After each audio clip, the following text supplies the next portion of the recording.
healthy soil is about 45% parent material, which would be the mineral constituent. That's sand, silt, clay, weathered rock. I mean, it's the actual mineral portion of soil. The other part, good quality soil, is about 25% water and about 25% air. And this is the part that is really very important. Good soil has about 5% organic matter in it. When trees grow up and die and drop their leaves and that type of thing, that contributes to the organic matter. Weeds are the pioneer species. Weeds are what starts in really any ecosystem. If you have just bare sand, silt, or clay, bare parent material, mineral soil, the first thing that's going to happen is weeds. And weeds are very useful. They have usually very long taproots. They can grow in inhospitable places, and they pull up all these minerals into their biomass. And so they're pulling that out from deep into the soil and getting it up onto the surface where it can rot again and contribute to the organic matter of the soil. 1 acre of good soil contains several pounds of small mammals, 133 pounds of protozoa, which are single-celled organisms, so imagine how many there are to get 133 pounds. There's 900 pounds each of earthworms, arthropods, spiders, and algae. There's 2,000 pounds of bacteria in 1 acre of healthy soil, and there's 2,400 pounds of fungi in healthy soil. So the soil, healthy soil, is literally teeming with life. And it's these interrelationships of these different organisms that contribute to fertility and make those redwood forests or this beautiful biomass be able to thrive. Organic matter fuels the soil food web. The bacteria and the fungi and other soil dwellers transform this organic matter and release nutrients from the organic matter and make it into plant available form. 3 keys to making good quality compost tea. There's aeration, meaning that you want to get a lot of dissolved oxygen in your water. There's extraction, and what I mean by that is you're trying to extract the actual microorganisms from the compost particles. And then there's time. So those 3 factors is what is going to affect the outcome of your tea. So this is 15 quarts of pretty high quality vermicompost. This machine is a 250 gallon brewer. It's got a 1/2 horsepower blower on it.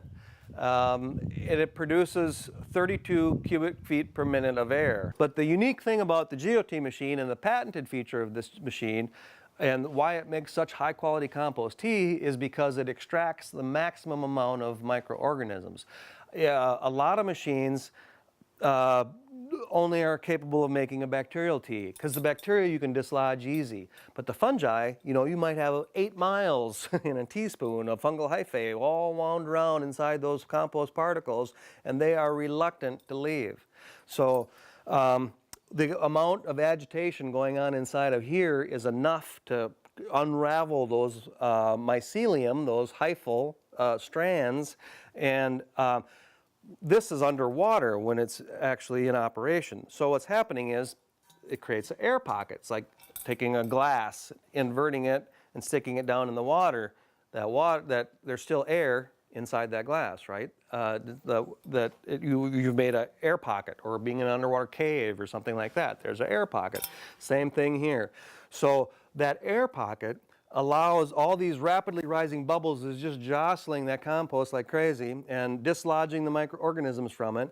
But because there's an air pocket here, they're free to move around. I've dumped my 15 quarts of compost in here, or 15 liters of compost. And then I just make a little room at the bottom of the bag and hold the other metal clamp up like this.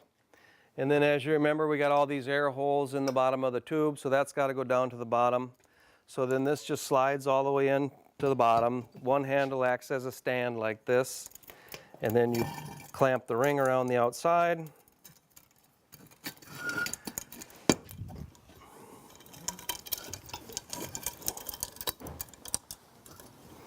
And then clamp it on.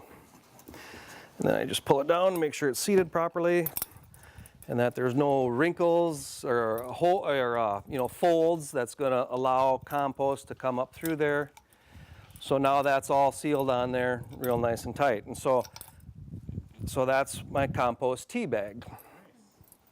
I'll plug it in And as it slowly ramps up, starts blowing bubbles.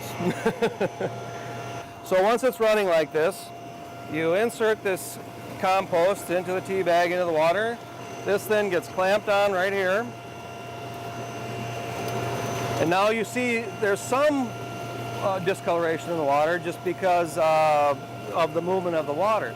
But now when I open this valve, what's happening is all of a sudden you see a lot more aeration going on, and that's an indicator of the amount of extraction of organisms we're getting. We're going to put in a bag of foods, and what this is, this bag has about 13 different ingredients in it that we've painstakingly tested over time. Here's a real nice inexpensive little broadcast gun, ideal for doing flower beds or lawns. It's got a very large orifice inside of it, so it's not going to plug up with sediment. It just clips on real easily to there. This is a more professional gun. This is a real good lawn gun. Clips on like that. Has a trigger here that locks if you want it to, or releases.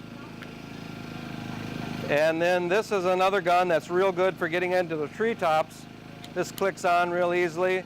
And this gun controls anything from a real fine stream that shoots 40 or more feet. And if you turn this in, it makes a nice fan pattern for doing a big broadcast area. That was cool.